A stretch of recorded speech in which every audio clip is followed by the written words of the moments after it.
Olá, hoje é quarta-feira, 4 de maio de 2022. Eu sou Guilherme Becker e este é o Boletim de Notícias da DW Brasil. Confira nesta edição.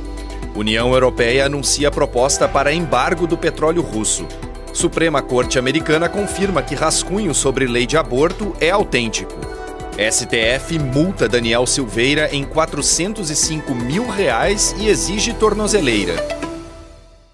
A presidente da Comissão Europeia, Ursula von der Leyen, propôs nesta quarta-feira o embargo gradual das importações de petróleo da Rússia devido à guerra na Ucrânia. Pela proposta, os países da União Europeia iriam ao longo deste ano reduzindo a participação russa em suas demandas por petróleo, alcançando o banimento total no final de 2022. O período de transição foi proposto para que os países trabalhem em alternativas e novos parceiros viáveis. Segundo von der Leyen, o objetivo é maximizar a pressão sobre a Rússia, porém sem causar grandes danos colaterais aos países europeus e seus parceiros globais. A proposta prevê exceções à Hungria e à Eslováquia, que são altamente dependentes do petróleo russo. Para esses dois países, o período de transição pode ser estendido até o fim de 2023.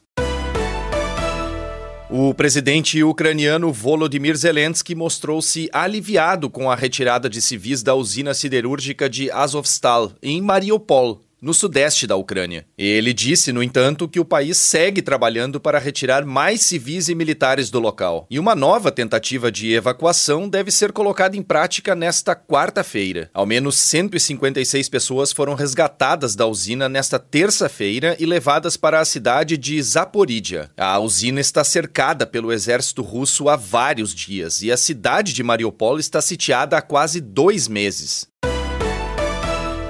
O ministro das Relações Exteriores da Rússia, Sergei Lavrov, voltou a acirrar os ânimos com Israel nesta terça-feira. Em um comunicado, o ministro russo disse que as origens judaicas do presidente ucraniano, Volodymyr Zelensky, não impediam que a Ucrânia fosse governada por neonazistas. No fim de semana, Lavrov havia mencionado em entrevista a uma televisão italiana que o então líder nazista Adolf Hitler tinha sangue judeu, uma teoria conspiratória totalmente desacreditada. A afirmação causou repúdio do governo israelense, que condenou as falas, exigiu um pedido de desculpas e acusou o ministro russo de fazer uso político do Holocausto. Uma das prerrogativas russas para a invasão da Ucrânia, segundo Moscou, é o combate a grupos neonazistas no país, inclusive dentro do próprio governo ucraniano. Mas especialistas garantem que as alegações de um governo nazista na Ucrânia não se sustentam.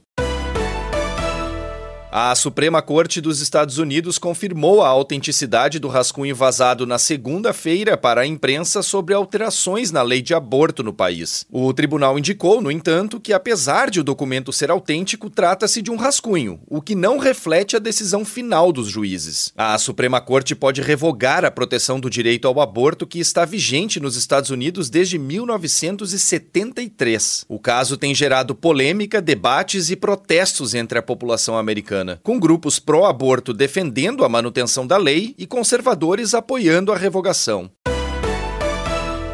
O Supremo Tribunal Federal multou o deputado federal Daniel Silveira em R$405 mil por não usar tornozeleira eletrônica, além de outras violações. O ministro Alexandre de Moraes também manteve a obrigatoriedade do uso do dispositivo. No dia 20 de abril, Silveira foi condenado pelo STF a quase 9 anos de prisão por ameaças às instituições democráticas brasileiras. Mas ele não precisará cumprir a pena porque recebeu indulto do presidente Jair Bolsonaro um dia depois. Segundo o despacho, Silveira descumpriu regras impostas pelo STF em 27 ocasiões. 2 ao conceder entrevistas, 3 ao participar de eventos públicos e 22 vezes ao descumprir ordem de monitoramento eletrônico. A defesa alega que Silveira não utilizou a tornozeleira porque ela estava com defeito.